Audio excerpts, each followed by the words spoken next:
Hello दोस्तों, नमस्कार। स्वागत है एक बार फिर से आप सभी का अपने प्रिय चैनल पर। दोस्तों आपको बता दें जो अभी की सबसे बड़ी खबर आ रही है, जहां प्रधानमंत्री नरेंद्र मोदी जी ही रशिया और यूक्रेन युद्ध को खत्म करवा सकते हैं। जी हां दोस्तों, बताएंगे पहली बार फारूक अब्दुल्ला ने प्रधानमंत्री मोदी जी की है तारीफ। जी हां, मोदी जी के बनते दिखाई दिए हैं फैन। बताएंगे दोस्तों क्या कहा, पूरी बात अब्दुल्ला ने। साथ ही साथ दोस्तों आपको बताएंगे जहां पर एक दिन पहले इमरान खान ने की मोदी जी की तारीफ और आज कर दी इस पार्टी की बुराई। जी हाँ दोस्तों, साथ ही साथ आपको बताएंगे जहां पर फ्रांस के राष्ट्रपति इमैनुअल मैक्रोन की फिर से हुई पिटाई, महिला ने सरेआम मारा तमाचा। बताएंगे क्या है खबर। और साथ ही साथ दोस्तों बताएंगे जहां पर कांग्रेस की भारत जोड़ो यात्रा को लेकर प्रधानमंत्री मोदी जी ने दे दिया इस पर जवाब। बताएंगे क्या कहा मोदी जी ने। तो दोस्तों हर तरह की जानकारी आपको भी बताने वाले हैं, तो आराम से बने रहेगा वीडियो के अंत तक। और अभी खबरों में आगे बढ़ने से पहले हमेशा की तरह मानते कि अपना भारत मोदी जी के नेतृत्व में आगे बढ़ रहा है दोस्तों। साथ ही मोदी जी को होते हुए पाकिस्तान जैसे पड़ोसी देश कांपते नजर आते हैं दोस्तों,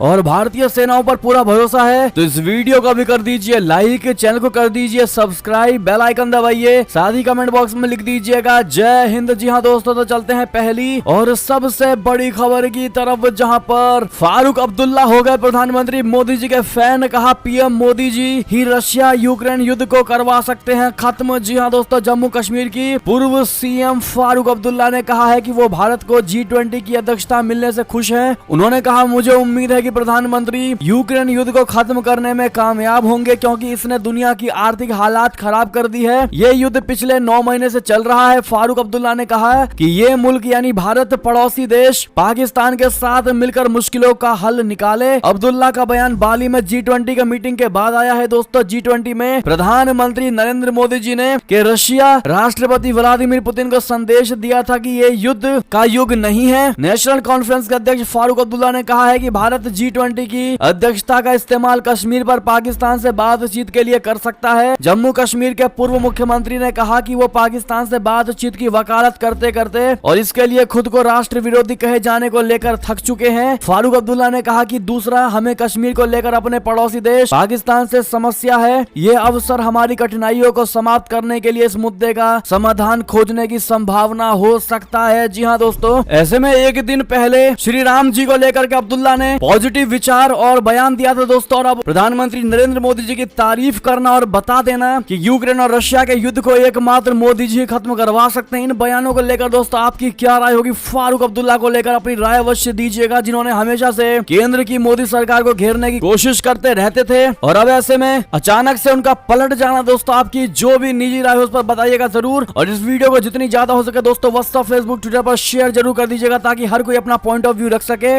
बात करते हैं एक और बड़ी खबर की तरफ, जहां पर इमरान खान के बीजेपी पार्टी को लेकर जहरीले बोल। कहा जब तक बीजेपी है तब तक भारत पाकिस्तान के संबंध अच्छे नहीं हो सकते। जी हां दोस्तों, आपको बता दें पाकिस्तान के पूर्व प्रधानमंत्री इमरान खान ने कहा है कि वो भारत से संबंध अच्छे चाहते हैं। ये पाकिस्तान की आवश्यकता है, लेकिन ये तब तक मुमकिन नहीं होगा जब तक भारत में भारतीय जनता पार्टी यानी बीजेपी की सरकार रहेगी। ब्रिटिश अखबार द टेलीग्राफ को दिए एक इंटरव्यू में इमरान खान ने उन आर्थिक लाभों पर बात किया जो दोनों देशों के बीच अच्छे संबंधों के जरिए हासिल हो सकते हैं। इमरान खान ने कहा कि बहुत बड़ा लाभ होगा, लेकिन जम्मू कश्मीर पर भारत का रुख मुख्य रोड़ा होगा। हमें इस मुद्दे पर एक मजबूत रोड मैप की आवश्यकता है। जी हाँ दोस्तों, इमरान खान ने कहा कि मुझे लगता है कि अच्छे संबंध संभव है, लेकिन बीजेपी की सरकार हार्ड लाइन है और उनके मुद्दे राष्ट्रवाद से जुड़े होते हैं। राष्ट्रवाद का जिन अगर बोतल से बाहर आ जाए तो उसे वापस बंद करना बहुत मुश्किल हो जाता है। भारत के साथ संबंधों को पाकिस्तान की ओर से खराब किया गया है। इमरान खान की सरकार के दौरान ही भारत के साथ ट्रेड रिलेशन खत्म किया गया। इसका जिक्र करते हुए इमरान खान ने कहा कि जब भारत ने धारा 370 को खत्म कर दिया और कश्मीर का विशेष राज्य का दर्जा छीन लिया, तो हमें उनके साथ संबंध खत्म करने पड़े। यानी कि दोस्तों अब इमरान खान को भारतीय जनता पार्टी से प्रॉब्लम होती दिखाई दे रही है दोस्तों, और उनके विरोध में कह रही है कि भारत के साथ उनके अच्छे संबंध नहीं हो सकते जब तक भारतीय जनता पार्टी की सरकार भारत में है। ऐसे में दोस्तों दोस्तों पाकिस्तान अपने गिरवान में झांक कर बिल्कुल नहीं देखता है दोस्तों कि आखिर भारत ने उनके साथ संबंध क्यों तोड़े हुए हैं, क्यों भारत ने पाकिस्तान से किसी भी प्रकार की कोई भी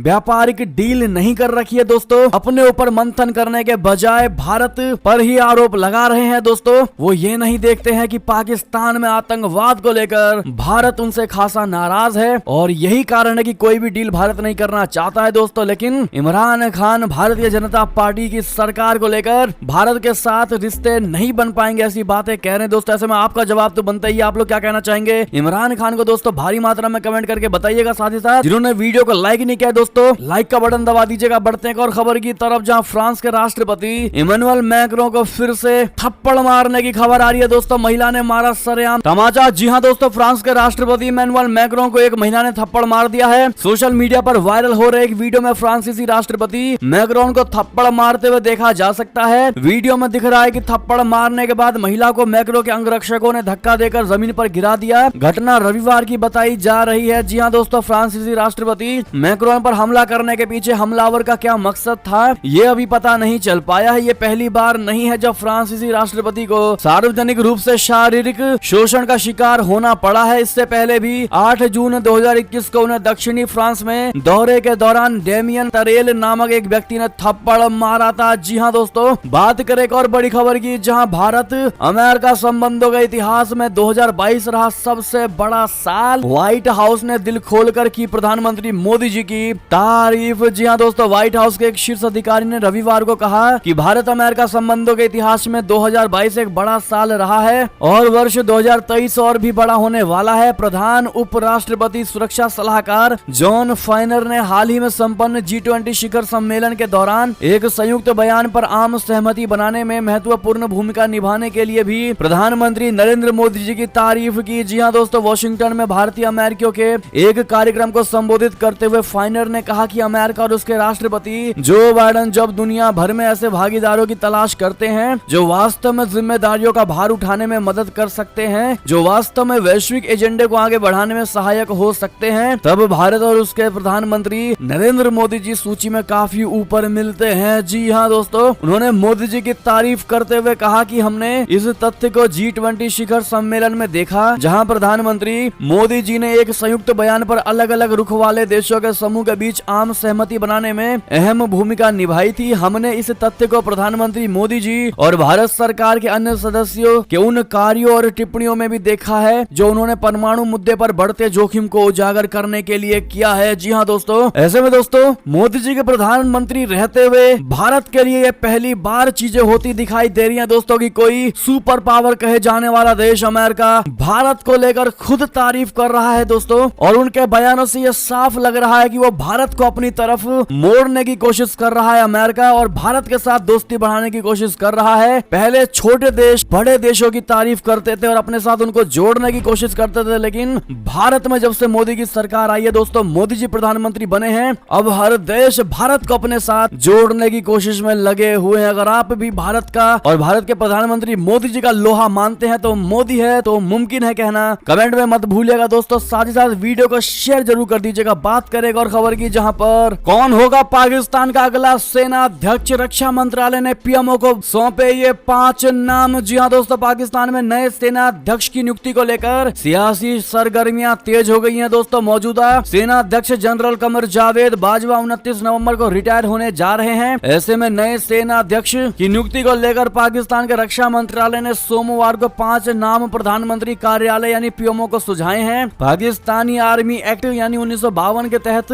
नए सेनाध्यक्ष की नियुक्ति सुनिश्चित करने के लिए रक्षा मंत्रालय को मौजूदा सेनाध्यक्ष की डिस्चार्ज समरी जारी करनी होती है। जनरल बाजवा जो कि 61 साल के हैं, उन्होंने 3 साल के कार्यकाल विस्तार के बाद 29 नवंबर को रिटायर होने जा रहे हैं। वो एक और कार्यकाल विस्तार से पहले ही इनकार कर चुके हैं। जी हाँ दोस्तों, बता दें कि वरिष्ठता के क्रम की बात करें तो lieutenant general Asim Munir, lieutenant general Sahir Shamshad Mirza, lieutenant general Azhar Abbas, lieutenant general Nauman Mahmood और लेफ्टिनेंट जनरल फैज हमीद नए सेनाध्यक्ष की दौड़ में शामिल हैं। राजनीतिक पर्यवेक्षकों का मानना है कि इमरान खान अपने लॉन्ग मार्च से अपने सेनाध्यक्ष की नियुक्ति को प्रभावित करना चाहते हैं, जबकि इमरान खान ने इस तरह के दावों से इनकार किया है। जी हाँ दोस्तों, बात करें एक और बड़ी खबर की, जहां पर सेना का ऑपरेशन शत्रु नाश लेजर गाइडेड और 1000 किलो वजनी बमों के वार से थर्राई धरती। बता दें, राजस्थान के श्री गंगानगर में भारतीय सेना ने अपने अद्भुत शौर्य का प्रदर्शन किया है। समाचार एजेंसी ANI की रिपोर्ट के मुताबिक भारतीय सेना ने लेजर गाइडेड बमों को टारगेट पर हिट करने से लेकर मिसाइलों से दुश्मन के ठिकानों को ध्वस्त करने का सैन्य अभ्यास किया है। सेना ने इस सैन्य अभ्यास का नामकरण शत्रु नाश रखा है दोस्तों, यानी शत्रु का समूल विनाश। और इस सैन्य अभ्यास का वीडियो सोशल मीडिया पर तेजी से वायरल हो रहा है। वीडियो के बैकग्राउंड में कुछ लोग कमेंट्री करते भी सुनाए जा सकते हैं। बता दें, कमेंट्री में बताया जाता है कि भारतीय वायुसेना के सुखोई 30 MKI लड़ाकू विमानों ने लेजर गाइडेड बमों से टारगेट पर हिट किया है। वायुसेना के विमानों ने 1000 किलो के बम को भी टारगेट पर हिट किया। सुखोई 30 MKI लड़ाकू विमानों को भारतीय वायुसेना की सबसे बड़ी ताकत मानी जाती है। इस परीक्षण के बाद काफी दूर से आसमान में धुएं का गुबार आता नजर आया और इस सैन्य अभ्यास को भारतीय सेना और वायुसेना दोनों ने मिलकर अंजाम दिया। ऐसे में दोनों को कांग्रेचुलेट जरूर कर दीजिएगा और कमेंट में जय हिंद कहना मत भूलेगा। बात करें एक और खबर की, जहां पर चीनी जहाज ने नेपाल को दिया सबसे बड़ा धोखा। किसी तरह बेचने की अब कर रहा है नेपाल तैयारी। जी हां दोस्तों, नेपाल एयरलाइंस लंबे समय से भारी घाटे का सामना कर रहा है। इसी बीच उसने अपने हवाई जहाजों को बेचने का फैसला लिया है। खबर दोस्तों यह है कि नेपाल एयरलाइंस ने 5 जहाजों को बेचने की तैयारी की है। इससे पहले इसे ठेके पर देने की बात हो रही थी, लेकिन जहाजों को ठेके पर चलाने के लिए कोई कंपनी आगे नहीं आई। अब इन 5 जहाजों को बेचने को नेपाल मजबूर हो गया है। जिन 5 विमानों को बेचने की बात हो रही है उनको चीन से नेपाल ने खरीदा था, यानी नेपाल चीन से लेकर आया था। इन विमानों में चीनी टेक्नोलॉजी का इस्तेमाल किया गया है। इसे खरीदने के लिए नेपाल ने 6.67 अरब नेपाली रुपए की भारी भरकम रकम चीन को चुकाई थी। जी हाँ दोस्तों, ऐसे में चीन ने बहुत बुरे तरीके से नेपाल को धोखा दिया है दोस्तों, वो भी इस चीज में जहां पर कभी भी नेपाली लोग घायल और मौत का मुंह तक देखना पड़ सकता है। जी हाँ दोस्तों, ऐसे में आपकी जो भी राय हो चाइना को लेकर आप लोग क्या आश्वासन देना चाहेंगे दोस्तों, नेपाल को बताइएगा जरूर। साथ ही साथ बढ़ते हैं एक और बड़ी खबर की तरफ, जहां पर अफगान सीमा पर तालिबान और पाकिस्तानी सेना की बड़ी झड़प। डूरंड लाइन पर रात भर चली गोलियां। बता दें, पाकिस्तान अफगानिस्तान के बीच सीमा डूरंड लाइन पाकिस्तान और तालिबान के बीच तनाव का मुख्य कारण है। इसे लेकर दोनों देशों के बीच स्थिति तनावपूर्ण बनी हुई है। रविवार यानी 21 नवंबर को भी दोनों तरफ से गोलीबारी हुई है दोस्तों, जिसमें पाकिस्तानी सीमा रक्षक की मौत हो गई है और कई लोगों के घायल होने की भी खबर सामने आ रही है। एक रिपोर्ट के अनुसार अफगानिस्तान के दक्षिण पूर्वी पख्तया प्रांत में सीमा के दोनों ओर से सैन्य बलों ने एक दूसरे पर गोलियां चलाई, जिसमें कई लोग हताहत हुए हैं। मौत की अभी तक खबरें नहीं आई है दोस्तों, जैसे ही कोई खबर आएगी सबसे पहले आपको बताएंगे। साथ ही साथ बढ़ते हैं एक और खबर की तरफ, जहां उत्तर कोरिया ने यूनाइटेड नेशन के चीफ गुतारेस के खिलाफ निकाली भड़ास। बताया अमेरिका की कठपुतली। जी हाँ दोस्तों, उत्तर कोरिया के विदेश मंत्री चो सन हुई ने उनके देश के हालिया अंतर महाद्वीपीय बैलिस्टिक मिसाइल बोले तो ICBM के परीक्षण की अमेरिका के साथ मिलकर निंदा करने को लेकर संयुक्त राष्ट्र महासचिव एंटोनियो गुतारेस के खिलाफ जमकर भड़ास निकाली। हुई ने गुतारेस को अमेरिका की कठपुतली भी करार दे दिया। गुतारेस ने शुक्रवार को उत्तर कोरिया के ICBM परीक्षण की कड़ी निंदा करते हुए एक बयान जारी किया था और उससे किसी भी भड़काऊ कार्रवाई को तुरंत रोकने का अपना आह्वान दोहराया था। जी हाँ, बात करें दोस्तों एक और बड़ी खबर की, जहां पर प्रधानमंत्री मोदी जी से सीखे इमरान खान। जी हाँ दोस्तों, 2 अरब की घड़ी चोरी पर फंसे PTI नेता को पाकिस्तानी ने दे दी नसीहत। बता दें, पाकिस्तान में इस समय सिर्फ भारत की ही बात हो रही है दोस्तों। पाकिस्तान के former prime minister Imran Khan Bharat की विदेश नीति की तारीफ करते हुए नहीं थकते हैं। अपनी रैलियों में वो कई बार विदेश मंत्री जयशंकर जी की तारीफ करते रहते हैं, लेकिन अब पाकिस्तान में प्रधानमंत्री नरेंद्र मोदी जी की इस वजह से तारीफ हो रही है दोस्तों। PM मोदी जी की तारीफ वो पाकिस्तानी कर रहे हैं जो उनकी आलोचना का कभी भी कोई मौका नहीं छोड़ते थे। बता दें कि पाकिस्तानी पत्रकार हामिद मीर ने प्रधानमंत्री मोदी जी की प्रशंसा करते हुए लिखा है कि वो अपने गिफ्ट को यानी अपने उपहार को नीलाम करके उसका पैसा योजनाओं में लगाते हैं। यानी कि दोस्तों इशारों में उन्होंने इमरान खान को बड़ी नसीहत दे डाली है। दरअसल इमरान खान ने तोशा खाना में मिले सारे गिफ्ट को दोस्तों बेच मारा, जिसमें एक बेहद महंगी घड़ी भी शामिल थी, जिन्हें सऊदी के क्राउन प्रिंस मोहम्मद बिन सलमान ने दिया था तोहफे में। और ऐसे में दोस्तों मोदी जी का एक बड़ा ही वीडियो पाकिस्तानी द्वारा शेयर किया जा रहा है दोस्तों, जिसमें मोदी जी कह रहे हैं कि उन्हें जो भी तोहफे मिलते हैं वो उसकी नीलामी कराते हैं और जो भी पैसा आता है उसका इस्तेमाल लड़कियों की शिक्षा के लिए होता है। साथ ही साथ मोदी जी इंटरव्यू में कहते हैं कि गुजरात के CM रहने के दौरान। और आज भी जब सार्वजनिक समारोह में जाता था तो लोग शॉल, चांदी की तलवार जैसी जैसी चीजों को उपहार में देते थे, मैं इन्हें तोशा खाना में जमा करा देता था।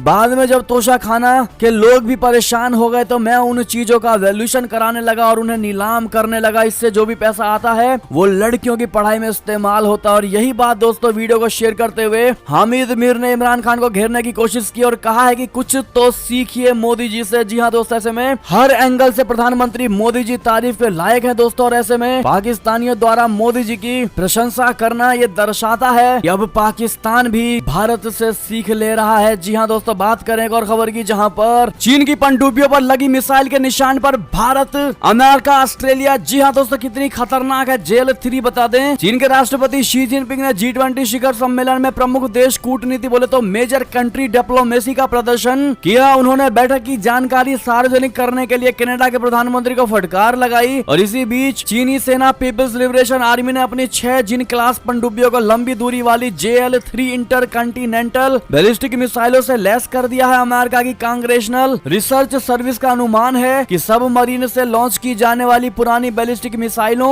JL-2 की रेंज 7200 किलोमीटर थी, जिनसे चीनी तट के करीब से अलास्का के कुछ हिस्सों तक हमला किया जा सकता है। दोस्तों, चीन की जमीन से दागी जाने वाली मिसाइलों से पहले ही अमेरिका सुरक्षित है। ऐसे में मिसाइल की रेंज संकेत देती है कि JL-3 के प्राथमिक लक्ष्य भारत, ऑस्ट्रेलिया और प्रशांत महासागर में अमेरिकी ठिकाने हो सकते हैं। भारत के साथ सीमा पर तनाव के बीच चीन अपने वेस्टर्न थिएटर कमांड को मजबूत कर रहा है। आने वाली सर्दियों में लद्दाख में सीमा पर भारतीय सेना की स्थिति रिजर्व के रूप में बुलाई गई 3 PLA संयुक्त सशस्त्र ब्रिगेड की गतिविधियों पर निर्भर करेंगी। यानी कि दोस्तों, इन चीनी मिसाइलों की रेंज जो है वो भारत, ऑस्ट्रेलिया और प्रशांत महासागर में तैनात अमेरिकी ठिकानों पर किया जा सकता है। जी हाँ दोस्तों, ऐसे में बात करें और बड़ी खबर की जहाँ पर बुरे फंसे जेलेंस्की रूसी सैनिकों की हत्या पर भड़के कई देश, यूनाइटेड नेशन ने दिए जांच के आदेश। बता दें, रशिया यूक्रेन युद्ध के शुरुआती दिनों में रूसी राष्ट्रपति व्लादिमीर पुतिन की क्रूरता पर लगाम लगाने के लिए तमाम देशों ने रशिया के खिलाफ तरह तरह के सख्त कदम उठा डाले हैं। हालांकि युद्ध के 9 महीने बीत जाने के बाद भी अब यूक्रेन के राष्ट्रपति वोलोडिमीर जेलेंस्की और उनकी सेना सबके निशाने पर आ गई है। पहले पोलैंड में मिसाइल दागने को लेकर जेलेंस्की पर सवाल उठे थे और अब रूसी सैनिकों की नृशंस हत्या को लेकर उनकी आलोचना शुरू हो गई है। दरअसल रशिया ने यूक्रेन पर आरोप लगाया है कि उसकी आर्मी ने कई निहत्थे रूसी युद्ध बंदियों की गोली मारकर हत्या कर दी है। इस घटना से जुड़े कुछ वीडियोस भी रशिया के हाथ आए थे, जिनके आधार पर वो ये दावा कर रहा है। दोस्तों, साथ ही साथ खबर ये भी है कि इस मामले पर बात करने के लिए जेलेंस्की लगातार अमेरिकी राष्ट्रपति जो बाइडेन से संपर्क साध रहे हैं। हालांकि जो बाइडेन उनका फोन रिसीव नहीं कर रहे हैं। सूत्रों ने बताया है कि जेलेंस्की ने कई व्हाइट हाउस में जो बाइडेन से बात करने के लिए फोन किया, मगर वहां से उन्हें कोई जवाब नहीं मिला। और ऐसे में यूक्रेन पर लगातार कार्रवाई की मांग उठ रही है। दोस्तों, इस घटना पर कई आवाजें बुलंद होने के बाद अब संयुक्त राष्ट्र ने एक अहम कदम उठाया है। संयुक्त राष्ट्र ने यह पता लगाने के लिए जांच के आदेश दिए हैं कि जिन वीडियो फुटेज के आधार पर रशिया अपनी सेना की यूक्रेन द्वारा हत्या की बात कह रहा है, उसमें कितनी सच्चाई है। साथ ही साथ बढ़ते एक और खबर की तरफ दोस्तों, जहां पर सीरिया ने की भारत की जमकर तारीफ। जी हाँ दोस्तों, कहा जब खाने को हमारे पास कुछ भी नहीं था, जब भारत की ओर से आधा टन से ज्यादा चावल सीरिया भेजा गया था। दोनों पड़ोसी देशों के बीच इस तरह का रिश्ता है। बता दें, सीरिया के विदेश मंत्री डॉक्टर फैसल मेकदाद 5 दिवसीय दौरे पर नई दिल्ली पहुंचे और अपने भारतीय समकक्ष S जयशंकर जी से कई अहम मामलों पर बातचीत की। भारत दौरे पर सीरिया के विदेश मंत्री ने अंग्रेजी न्यूज वेबसाइट यानी वायोन को इंटरव्यू देते हुए भारत की जमकर तारीफ की। डॉक्टर फैसल ने कहा कि जब साल 2013, 2014 और 2015 में सीरिया की राजधानी दमास्कस में लगातार आतंकी हमले हो रहे थे, तो सिर्फ भारतीय दूतावास ही ऐसा था जिसमें सभी काम सामान्य दिनों की तरह जारी थे। जी हाँ दोस्तों, सीरिया के विदेश मंत्री ने कहा कि दिल्ली से दमास्क की फ्लाइट से दूरी सिर्फ 4 घंटे की है। इससे अंदाजा लगाया जा सकता है कि दोनों कितने पास हैं। ऐसे में जो सीरिया के लिए खतरनाक है वही भारत के लिए भी। जी हाँ दोस्तों, साथ ही साथ फैसल ने कहा कि 2 साल पहले जब सीरिया के पास खाने के लिए कुछ नहीं था, तब भारत की ओर से आधा टन से भी ज्यादा चावल सीरिया भेजा गया था। दोनों पड़ोसी देशों के बीच इस तरह का संबंध है। साथ ही साथ दोस्तों, बात करें एक और खबर की, जहां कंगाल पाकिस्तान को लूट बाजवा ने अपनी बहू को रातों रात बनाया अरबपति। मरहनूर की दौलत के खुलासे से मचा हड़कंप। जी हाँ दोस्तों, पाकिस्तान के सेना प्रमुख जनरल कमर जावेद बाजवा आगामी 29 नवंबर को रिटायर होने वाले हैं। जैसा कि हमने आपको शुरू में बताया, 2016 में नियुक्त होने के बाद वो 6 साल से पाकिस्तानी सेना की कमान संभाल रहे हैं। उनके 2 कार्यकाल में पाकिस्तान के चीन और अमेरिका के साथ संबंध बेहतर हुए हैं। हैं। घरेलू स्तर पर कई उपलब्धियों के बाद अब जब भाजपा रिटायर होने वाले हैं, तब एक खोजी रिपोर्ट की वजह से उनके फेयरवेल को विवादों ने घेर लिया है। एक पाकिस्तानी वेबसाइट फैक्ट फोकस ने दावा किया है कि 6 साल के कार्यकाल के दौरान जनरल बाजवा के परिवार वाले कई गुना अमीर हो चुके हैं। इनमें एक नाम सेना प्रमुख की बहू महनूर साबिर का भी है, जो बाजवा के घर की बहू बनने से 9 दिन पहले ही अचानक अरबपति बन गई। और इस रिपोर्ट के आते ही दोस्तों पूरे पाकिस्तान में बवाल मच गया। जी हाँ दोस्तों, ऐसे में क्या लगता है आपको, क्या ये जनरल बाजवा ने अपने कार्यकाल में मात्र अपना ही जेब भरने की कोशिश की है? दोस्तों जो भी आपको लगता है राय जरूर दीजिएगा। साथ ही साथ एक और खबर की बात करें, जहां पर राहुल गांधी की भारत जोड़ो यात्रा पर पीएम मोदी जी का तंज, कहा ये पद यात्रा नहीं पद पाने की यात्रा है। जी हाँ दोस्तों, प्रधानमंत्री नरेंद्र मोदी जी ने सोमवार को राहुल गांधी की अगुवाई में की जा रही कांग्रेस की भारत जोड़ो यात्रा पर पहली बार खुलकर निशाना साधा है। उन्होंने राहुल गांधी की यात्रा पर तंज कसते हुए कहा है कि जिन लोगों को जनता ने सत्ता से बाहर धकेल दिया है, अब वो सत्ता में आने के लिए यात्रा निकाल रहे हैं। पीएम मोदी जी ने गुजरात के सुरेंद्रनगर जिले के ध्रांगधरा में एक जनसभा को संबोधित करते हुए कांग्रेस नेता राहुल गांधी का नाम लिए बगैर उन पर हमला बोला। पीएम मोदी जी ने कहा ये पद यानी पैर यात्रा नहीं, बल्कि पद यानी स्थिति सीट पाने की यात्रा है। जी हाँ दोस्तों, मोदी जी ने कहा कि कांग्रेस मोदी को उसकी औकात दिखा देंगे का नारा लगा रही है। आप यानी कांग्रेस एक राजघराने की पार्टी है और मैं एक साधारण परिवार का बेटा हूँ। आपने पहले मुझे मौत का सौदागर, गंदी नाली का कीड़ा और नीच जैसे नामों से पुकारा, लेकिन अब आपको औकात के खेल से हटकर पिछले 2 दशकों में गुजरात में भाजपा के विकास कार्यों पर चर्चा करनी ही होगी। जी हाँ दोस्तों, सौराष्ट्र में कांग्रेस के गढ़ सुरेंद्र नगर में विशाल जनसभा को संबोधित करते हुए पीएम मोदी जी ने कहा कि 2 दशक मेरे नाम पर कोई औकात नहीं है, फिर भी मैं सेवक और सेवादार हूँ। आपने यानी कांग्रेस ने सुरेंद्र नगर के लोगों को 40 साल तक प्यासा रखा, अब आप अपनी यात्रा में नर्मदा योजना का विरोध करने वालों बोले तो मेधा पाटकर के साथ कंधे से कंधा मिलाकर चल रहे हैं। गुजरात के लोग आने वाले चुनाव में आपको इसकी सजा अवश्य देंगे। जी हाँ दोस्तों, क्या आप भी मोदी जी का बात का समर्थन करेंगे? अपनी जो भी राय हो आपकी बताइएगा जरूर दोस्तों। और कांग्रेस के भारत जोड़ो यात्रा को आप लोग कौन सी यात्रा समझते हैं दोस्तों, बताइएगा। साथ ही साथ बढ़ते हैं एक और बड़ी खबर की तरफ, जहां पीएम मोदी जी की गाड़ी के सामने अगर सोना पड़ा तो सो जाऊंगा, आखिर क्यों? एआईएमआईएम चीफ ओवैसी ने कही ऐसी बात, बता दे गुजरात विधानसभा चुनाव 2022 में जिन पार्टियों की सबसे ज्यादा चर्चाएं हो रही हैं, उनमें असदुद्दीन ओवैसी की एआईएमआईएम भी है। ओवैसी लगातार अपने प्रत्याशियों के समर्थन में जनता से वोट मांगने के लिए रैली कर रहे हैं। जमालपुर में असदुद्दीन ओवैसी ने अपनी पार्टी के उम्मीदवार सबीर काबली वाला के लिए वोट मांग रहे थे। इस दौरान उन्होंने एक ऐसा बयान दिया जो चर्चा में है। असदुद्दीन ओवैसी ने कहा यहाँ पर फैक्ट्रियां बंद है, 5 साल का अरसा इनको मिला है, किस टेक्सटाइल की फैक्ट्री को खोला है बताओ? जमालपुर की जनता की फैक्ट्रियों को खुलवाने के लिए अगर मुझे और सबीर काबली वाला को